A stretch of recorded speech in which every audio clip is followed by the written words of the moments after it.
இல்ல இளைஞர்கள் எப்படி அவர் பக்கம் போவாங்கன்றது எனக்கு புரியல. நீங்க பாருங்க, விஜய் இருக்காரு, விஜய்க்கு ஒரு கட்சி இருக்குது, அந்த கட்சிக்குன்னு சொல்லிட்டு ஏற்கனவே ரசிகர் மன்றத்தில் இருந்தவங்க இன்னைக்கு கட்சிக்கு வந்துட்டாங்க. இப்ப புதிதாக ஒரு இளைஞர்கள் ஒரு 18 வயசுல ஓட்டு போட வரான். இவன் எதை பார்ப்பான்? ஒரு கட்சிக்கு ஒரு கொள்கை, மக்களுக்காக நடத்தக்கூடிய ஒரு போராட்டம், இந்த ஊரு சார்ந்த அந்த பிரச்சனை முன்னெடுக்கக்கூடிய இதெல்லாம் பார்த்துதான் ஒருத்தன் ஓட்டு போடுவான். நான் 18 வயசுல இருக்கும்போது நான் அப்படிதான் பார்த்து ஓட்டு போட்டேன். இப்படி வரக்கூடிய பார்த்து ஓட்டு போடுற இளைஞர்கள் இருக்கிறாங்க. நீங்க கண்டிப்பா இருக்கிறாங்க. அப்படி இருக்கிறதுனாலதான் நாம் தமிழர் கட்சி காலங்காலமா அப்படி வளர்ந்துட்டு இருக்கு. அப்போ நாம் தமிழர் கட்சிக்கு வயதான முதியவர்கள் செலுத்தக்கூடிய வாக்குகளை ஒப்பிடும் போது இளைஞருடைய வாக்கு தான் நாம் தமிழர் கட்சிக்கு அதிகமா இருக்கு.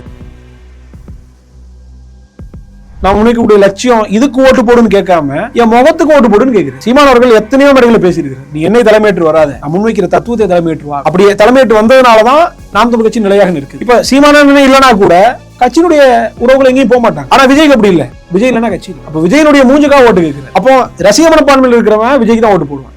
அது அல்லாது பொதுவாக வரக்கூடிய இளைஞர்கள், பொதுவாக சிந்திக்கக்கூடிய இளைஞர்கள் யாருக்கு போடுவாங்க அப்படின்னா சிந்திச்சு தான் ஓட்டு போடுவாங்க. நாம் தமிழர் கட்சி இந்த மண்ணுக்கா போராடு. அப்புறம் எப்படி விஜய்க்கு ஓட்டு போடுவாங்க? அப்ப ரசிக மனப்பான்மையில யார் யார் இருக்கிறாங்களோ அவர்களுடைய வாக்கு மட்டும்தான் விஜய்க்கு. விஜய் ரசிகர்கள் வாக்கு விஜய்க்கு, அதுல மாற்றுக்கிறதே இல்லை. அதை தவிர்த்து விட்டு சித்தாந்த ரீதியாக அரசியல் ரீதியாக தெளிவும் அறிவும் கொண்ட ஒருத்த கூட விஜய்க்கு போடுவாங்க. அப்படி பார்த்தாலே கிட்டத்தட்ட ஒரு குறைந்தது ஒரு 8% வந்துடாதா சார்? அது விஜய் ரசிகர்கள் 8% பேர் தமிழ்நாட்டில் இருக்காங்களா?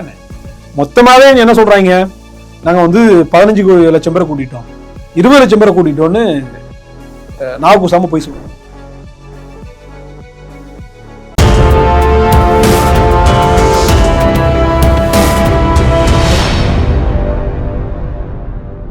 இல்ல இளைஞர்கள் எப்படி அவர் பக்கம் போவாங்கன்றது எனக்கு புரியல. நீங்க பாருங்க, விஜய் இருக்காரு, விஜய்க்கு ஒரு கட்சி இருக்குது, அந்த கட்சிக்குன்னு சொல்லிட்டு ஏற்கனவே ரசிகர் மன்றத்தில் இருந்தவங்க இன்னைக்கு கட்சிக்கு வந்துட்டாங்க. இப்ப புதிதாக ஒரு இளைஞர்கள் ஒரு 18 வயசுல ஓட்டு போட வரான். இவன் எதை பார்ப்பான்? ஒரு கட்சிக்கு ஒரு கொள்கை, மக்களுக்காக நடத்தக்கூடிய ஒரு போராட்டம், இந்த ஊரு சார்ந்த அந்த பிரச்சனை முன்னெடுக்கக்கூடிய இதெல்லாம் பார்த்துதான் ஒருத்தன் ஓட்டு போடுவான். நான் 18 வயசுல இருக்கும்போது நான் அப்படிதான் பார்த்து ஓட்டு போட்டேன். இப்படி வரக்கூடிய பார்த்து ஓட்டு போடுற இளைஞர்கள் இருக்கிறாங்க. நீங்க கண்டிப்பா இருக்கிறாங்க. அப்படி இருக்கிறதுனாலதான் நாம் தமிழர் கட்சி காலங்காலமா அப்படி வளர்ந்துகிட்டு இருக்குது. அப்போ நாம் தமிழர் கட்சிக்கு வயதான முதியவர்கள் செலுத்தக்கூடிய வாக்குகளை ஒப்பிடும் போது இளைஞருடைய வாக்கு தான் நாம் தமிழர் கட்சிக்கு அதிகமா இருக்குது. அப்ப என்ன அப்படின்னா ஒவ்வொரு இளைஞர்கள்கிட்டையும் நாங்க எங்களுடைய கொள்கையை சித்தாந்தத்தையும் விதைக்கிறோம். அந்த விதை தான் ஓட்டாக அறுவடையாக வருதே தவிர மாறாக இளைஞர்கள் கண்மூடித்தனமா ஓட்டு போடுறது கிடையாது. காலங்காலமா ஓட்டு போட்டு பழகினவங்கதான் நாங்க பரம்பரையா திமுக ஓட்டு போடுறோம், பரம்பரையா அண்ணா திமுக ஓட்டு போடுறாங்க, அதிலேயே ஓட்டு போட்டு பழகிட்டோம், சின்னம்பாது ஓட்டு போட்டு பழகிட்டோன்ற அந்த இதுக்கு போயிடுறாங்க. இன்னொன்னு அதுக்கு பின்னாடி இருக்கக்கூடிய சாதி மதம், அவங்களுக்கு சார்ந்து இருக்கக்கூடிய கட்சிக்கு விசுவாசம், இப்படி நிறைய இருக்குது. இது என்னன்னா பணம் ஒரு பெரிய அளவுக்கு மேஜர் ரோலை பிளே பண்ணுது. தமிழ்நாட்டில் ஏழை எளிய மக்கள் கிட்ட கொண்டு போயிட்டு 2000 கொடுக்குறது, 1000 கொடுக்குறது, பரிசு பொருட்கள் கொடுக்குறது, இடைத்தேர்தல் வந்துட்டோன்னா திருவிழா மாதிரி நடக்குது. அப்போ இதெல்லாம் வாங்கக்கூடிய ஒரு குடும்பத்தினுடைய தலைவியோ ஒரு தலைவனோ வீட்டில் 5 ஓட்டு இருக்குது, 2000 கொடுக்குறாங்கன்னா 10000 ரூபா. 10000 ஒரு மாசம் ஒரு குடும்பத்தை நடத்துறதுக்கான ஒரு தொகை. அப்போ இதை கொடுத்துட்டாங்க, சத்தியம் வாங்கிட்டாங்க, சாமி படத்தில் சத்தியம் வாங்கிட்டாங்க, புள்ள மேல சத்தியம் வாங்கிட்டாங்க அப்படின்னு ஒரு சென்டிமெண்டா ஓட்டு போடுறதுக்கு இப்படி பல காரணங்கள் இருக்குது பெரியவர்கள் ஓட்டு போடுறது. ஆனா நீங்க சின்னவன்ட்டு போய் கொடுத்தா கூட நீங்க பாக்கெட் மணியா வாங்கி யூஸ் பண்ணிக்கிறோம், ஆனா ஓட்டு அதுக்கு போட மாட்டான். ஸோ அவன் சிந்திச்சு போடுவான். ஸோ அவனுக்கு இந்த சென்டிமெண்ட் இதெல்லாம் கிடையாது. ஸோ அவன் என்ன பண்ணுவான் அப்படின்னா இந்த கட்சிக்கு போட்டா சரியா வருமா, ரசிக மனப்பான்மையில் இருக்கிறவன் விஜய்க்கு தான் போடுவான். விஜய் முகம் இப்படின்னா அதுதான் போடுவான். விஜய் அதுதான் டார்கெட் பண்றாரு. 234 தொகுதியிலையும் நான் தான் நிக்க போறேன், மதுரை கிழக்கு நான் தான், மதுரைக்கு மேற்கு நான் தான், தெற்கு நான் தான், உசிலம்பட்டி நான் தான், இதெல்லாம் பேசுறாருல, எல்லா தொகுதியிலும் நான் தான் நிக்க போறேங்கிறாரு. அதாவது எவ்வளவு கருத்தியல் போடாமன்றது பாருங்க. ஒரு கட்சி, அந்த கட்சி தான் முன்வைக்கக்கூடிய கொள்கை சித்தாந்தம், நான் முன்வைக்கக்கூடிய லட்சியம் இதுக்கு ஓட்டு போடுன்னு கேட்காம என் முகத்துக்கு ஓட்டு போடுன்னு கேட்கிறாரு. அண்ணன் சீமான் அவர்கள் எத்தனையோ மேடைகளை பேசியிருக்கிறார், நீ என்னை தலைமையேற்று வராத, நான் முன்வைக்கிற தத்துவத்தை தலைமையேற்று வா அப்படின்னு. அப்படி தலைமையேற்று வந்ததுனாலதான் நாம் தமிழர் கட்சி நிலையாக இருக்குது. இப்ப சீமான இல்லைன்னா கூட கட்சியினுடைய உறவுகள் எங்கேயும் போக மாட்டாங்க. ஆனா விஜய்க்கு அப்படி இல்லை, விஜய் இல்லைன்னா கட்சி இல்லை. அப்ப விஜயனுடைய மூஞ்சுக்காக ஓட்டு கேட்கிறாரு. அப்போ ரசிக மனப்பான்மையில் இருக்கிறவன் விஜய்க்கு தான் ஓட்டு போடுவாங்க. அது அல்லாது பொதுவாக வரக்கூடிய இளைஞர்கள், பொதுவாக சிந்திக்கக்கூடிய இளைஞர்கள் யாருக்கு போடுவாங்க அப்படின்னா சிந்திச்சு தான் ஓட்டு போடுவாங்க. நாம் தமிழர் கட்சி இந்த மண்ணுக்கா போராடுது. உரிமை பரந்தூர் பிரச்சனையா, மத்த பிரச்சனையா, தூய்மை பணியாளர் பிரச்சனையா, ஆணவ படுகொலை நடக்குதா, இங்க மத்த மண் வளங்கள் சுரண்டப்படுதா, மலை வளங்கள் உடைச்சி சூறையாடப்படுதா, இது எல்லாவற்றையும் பார்க்கக்கூடியவன் இவங்க தாண்டா போராடுறாங்க, அவங்க தான் ஒரு பொண்ணு கட்டாயம் போடுவாங்க. அதுல மாற்று கருத்தே இல்லை. அதுல என்ன அப்படின்னா, நான் இன்னும் கேட்கிறேன், விஜய் ரசிகர்களுக்கு அஜித் ரசிகர்கள் ஓட்டு போடுவாங்களா? ரஜினி ரசிகர்கள் ஓட்டு போடுவாங்களா? மாட்டாங்க. நீங்க பாருங்க, காலங்காலமாக ஒரு அரசியல் தீண்டாமை இந்த மண்ணில் இருக்குது. அதே மாதிரியே ஒரு சினிமா தீண்டாமை இந்த மண்ணில் இருக்குது. நீங்க கேரளாவை எடுத்துக்கோங்க. ஒரு பக்கம் ஒரு மம்முட்டி, ஒரு பெரிய ஸ்டார், இன்னொரு பக்கம் மோகன்லால். சர்வசாதாரணமாக மம்முட்டி ரசிகர்கள் மோகன்லால் படத்தை கொண்டாடுவாங்க, அங்க இருக்கக்கூடிய இங்க கொண்டாடுவாங்க, ரெண்டு பேரும் ஒன்னா மீட் பண்ணுவாங்க, எல்லாமே நடக்கும். ஒரே நாள்ல கூட ரெண்டு பேருடைய படங்கள் வந்ததெல்லாம் உண்டு. ஆனா இங்க அப்படி நடக்குமா? எப்படா விஜய் படம் வராதுன்னு அவங்க இருப்பாங்க. அஜித் ரசிகர் அஜித் படம் எப்படா வராதுன்னு இவங்க காத்துட்டு இருப்பாங்க. அதை கழுவி ஊத்துறது இவனும், இதை கழுவி ஊத்துறது அவனும், இப்படி ஒரு தீண்டாமே உருவாக்கி வச்சுட்டாங்க. அதுல குறைந்தபட்சம் அஜித் அது தன்னுடைய ரசிகர்களுக்கு போதிச்சிருக்கிறாரு. என் படத்துக்கு பால் ஊத்தாத, என்னை கட் அவுட் வைக்காத, ரசிகர் மன்றத்தையே கலைச்சிட்டாரு. ஒரு டாப் ஸ்டார், இந்தியாவில் அதிக, தமிழ்நாட்டில் அதிக ஃபேன் பேஸ் இருக்கக்கூடிய ஒரு நடிகர். நீ விஜய் வாழ்க அஜித் வாழ்கன்னு சொல்ற, நீ எப்படா வாழ போறன்னு கேள்வி கேட்டாரு. அப்போ தான் உண்டு, தான் வேலை உண்டு, தான் குடும்பம் உண்டு, தன்னுடைய பேஷன் உண்டுன்னு நீ நடிக்கிறாரு, குடும்பத்தை பாக்குறாரு, ரேஸ் போறாரு, அவருடைய வேலைக்கு போறாரு, இப்படி இருக்கிறாரு. ஆனா இங்க குறைந்தபட்சம் விஜய் அப்படி எதையாவது கற்பிச்சிருக்கிறாரா? நான் கேட்கிறேன், இன்னைக்கு மாற்றத்தை கொண்டு வர போறேன்னு நீங்க சொல்றாங்கல்ல, இந்த இளைஞன் ஒரு விஷயத்தை சிந்திக்க மாட்டானா? 200 ரூபாய்க்கு விற்க வேண்டிய ஒரு டிக்கெட்டை 2000 ரூபாய்க்கு 10 மடங்கு வச்சு விற்கிற இவங்க, அதுக்கு எதிராக பேசாத விஜய், அதுக்கு எதிராக வாய் திறக்காத விஜய், இவர் எப்படி ஊழல் ஒழிப்பாருன்ற கேள்வியை பொதுவா வரக்கூடிய ஒரு மாணவன், ஒரு இளைஞர் சிந்திக்க மாட்டானா? 18 வயசுல புதுசா ஓட்டு போடுறவன். இன்னும் நான் கேட்கிறேன், தாவேக்கால உழைச்சவர்களுக்கு மட்டும்தான் பொறுப்புன்னு சொல்லிட்டு அந்த கட்சியினுடைய பொதுச் செயலாளர் சொன்னார்ல. இப்ப மேல்மட்ட பொறுப்புல கிட்டத்தட்ட 4 பேர் இருக்கிறாங்க.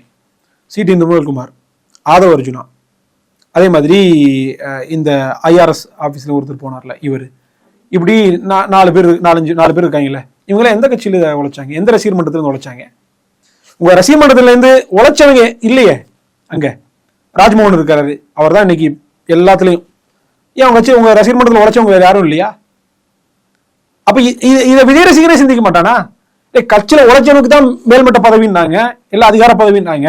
ஆனா அதிகாரத்தில் இருக்கக்கூடிய ராஜ்மோகனா இருக்கட்டும், ஆதவ் அர்ஜுனாவா இருக்கட்டும், நிர்மல்குமாரா இருக்கட்டும், மத்த அந்த ஐஆர்எஸ் அவரா இருக்கட்டும், இவங்க தான் அதிகம் செலுத்துறாங்க, இவங்க தான் எல்லாத்துலயும் நிக்கிறாங்க. இவங்க எல்லாம் எந்த இதுலடா உழைச்சாங்க? நான் காலங்காலமா போஸ்டர் ஒட்டினேன், சோரட்டி அடிச்சேன், இப்ப first day first cut out வச்சேன், பாலாபிஷேகம் பண்ணேன், எல்லாமே பண்ணேன் நானு. எனக்கு கிடைக்காத ஒரு மரியாதை இவங்களுக்கு கிடைக்குதடா அப்படின்னு அவன் சிந்திக்க மாட்டானா? கட்சிக்காரனே சிந்திப்பானே. அப்ப என்ன இருக்குது உங்க கட்சியில? யாருக்கு பொறுப்பு கொடுத்துருக்கீங்க? சரி, மக்களுக்காக நீங்க பேசி போராடியாது இருக்கிறீங்களா இது வரைக்கும்? ஆணவ படுகொலைக்கு எதிராக நீங்க பேசலையே. அப்ப என் வயசு ஒருத்த சக இளைஞர் சிந்திக்க மாட்டானா? என்னடா ஒரு படிச்ச பையன் 2 லட்சம் ரூபாய் சம்பளம் வாங்கக்கூடிய ஒரு பையன், அவனை அநியாயமா பட்ட பகல் இப்படி கொண்டுட்டாங்களடா. இதுக்கு எதிராக வாய் திறந்து பேச முடியலையே விஜய். இவர் எப்படி சமூக மாற்றத்தை கொண்டு வருவாரு? சாதி ஆணவ படுகொலைக்கு எதிராக பேசாதவர்ன்ற சிந்திக்க மாட்டானா இளைஞன்? மாணவன் பார்க்க மாட்டானா? அவனோட இருக்கக்கூடிய இந்த ஐடி மேட்ஸ் எல்லாம் பார்க்க மாட்டாங்களா? அப்புறம் எப்படி விஜய்க்கு ஓட்டு போடுவாங்க? அப்ப ரசிக மனப்பான்மையில யார் யார் இருக்கிறாங்களோ அவர்களுடைய வாக்கு மட்டும்தான் விஜய்க்கு. விஜய் ரசிகர்கள் வாக்கு விஜய்க்கு, அதுல மாற்றுக்கிறதே இல்லை. அதை தவிர்த்து விட்டு சித்தாந்த ரீதியாக, அரசியல் ரீதியாக தெளிவும் அறிவும் கொண்ட ஒருத்த கூட விஜய்க்கு போட மாட்டான். அப்படி பார்த்தாலே கிட்டத்தட்ட ஒரு குறைந்தது ஒரு 8% வந்துடாதா சார்? அது விஜய் ரசிகர்கள் 8% பேர் தமிழ்நாட்டில் இருக்காங்களா என்ன? மொத்தமாவே என்ன சொல்றாங்க, நாங்க 15 லட்சம் பேரை கூட்டிட்டோம், 20 லட்சம் பேரை கூட்டிட்டோம்னு நாவு பூசாம போய் சொல்றாங்க. நான் என்ன கேட்கிறேன், முதல்ல 15 லட்சம் பேர் கூடுறதுக்கான இடம் தமிழ்நாட்டில் எங்கேயாவது இருக்கா? ஒரு இடமும் கிடையாது. அதிகபட்சம் விஜயனுடைய முதல் மாநாட்டுக்கு வந்தது 1.5 லட்சம் பேர். இந்த மாநாட்டில் அதை விடையும் குறைஞ்சு 1.5 லட்சம் பேர், இவ்வளவுதான்.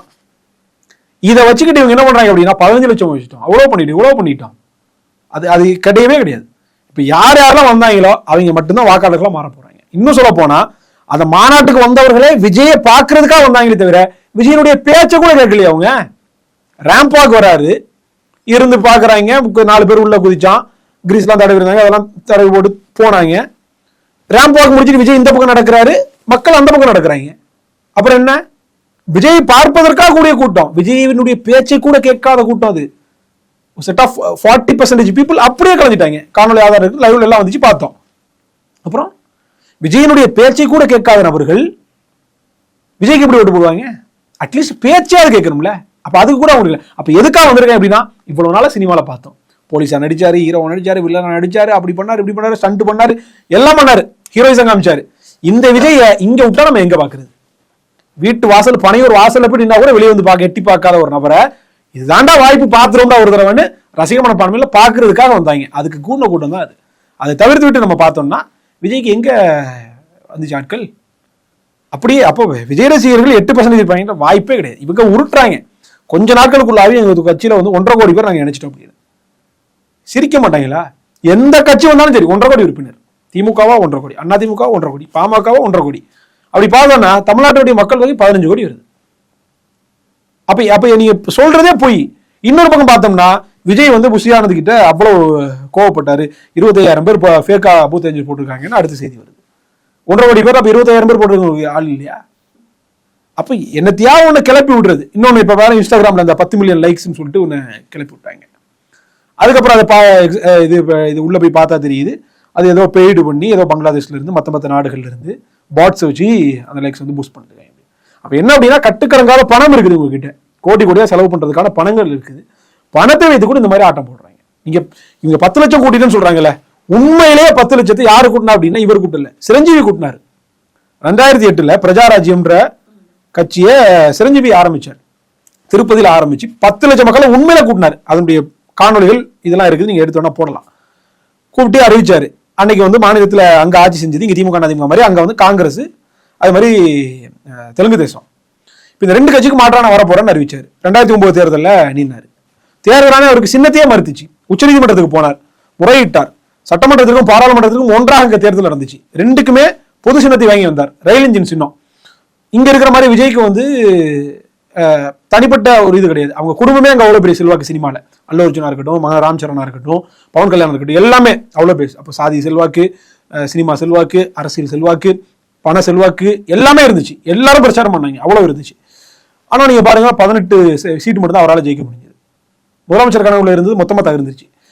அவரை சிரஞ்சீவியை திருப்பதி தொகுதியிலும் இன்னொரு தொகுதியிலும் போட்டிட்டாரு. திருப்பதியில மட்டும்தான் அவரால் ஜெயிக்க முடிஞ்சு, இன்னொரு தொகுதியில தோத்துறாரு. பாராளுமன்றத்தில் 42 சீட்டுக்கு 42 அவுட் 2009. 2012 கட்சியை கொண்டு போய் காங்கிரஸ் நினைச்சிட்டு கட்சியை கழிச்சிட்டு போயிட்டாரு. இதுதான் நடந்துச்சு. உண்மையிலேயே 10 லட்சம் கூட்டினவருக்கு அதுதான் நிலைமை. நீங்க 1.5 லட்சம் கூட்டி போட்டு நீங்க நாளைக்கு 26 சிஎம் வாங்கதான் சொல்லிட்டு நீங்க பீதிட்டு இருக்கீங்க. 26 பார்க்க தான் போறோம். நான் ஒன்னே ஒன்று மட்டும் இந்த பேட்டியில பதிவு பண்றேன். 26 தேர்தல் அப்படின்றது வந்து விஜய்க்கு மட்டுமல்ல, இனி ஒரு நபர் சினிமாவை மட்டுமே மூலதனமாக வைத்துக்கொண்டு சினிமாவை நடிச்சிட்டோம், அதுல சினிமா வெளிச்சம் இருக்குது, நம்ம ஒரு ஹீரோவா இருக்கிறோம், இதை வச்சுட்டு தமிழ்நாடு அரசியல்ல நாம வந்து சோபிச்சிடலாம், முதலமைச்சர் நாட்கள் அமர்ந்தரலான்ற அந்த கனவு இருக்குதுல்ல, பகல் கனவு, அப்படி காணக்கூடியவர்களுக்கு விஜய் சரியான பாடமாக இருப்பார். கண்டிப்பா அந்த மோஸ்ட் ஆஃப் த நேஷன் கருத்து கணிப்பு வந்து 2026 எப்படி எதிரொலிக்க போகுது அப்படின்றத நம்ம பொறுத்திருந்து தான் பார்க்கணும். களத்துல இருக்கக்கூடிய பல்வேறு அரசியல் பத்தி எங்களோட விளக்கியமைக்கு நன்றி.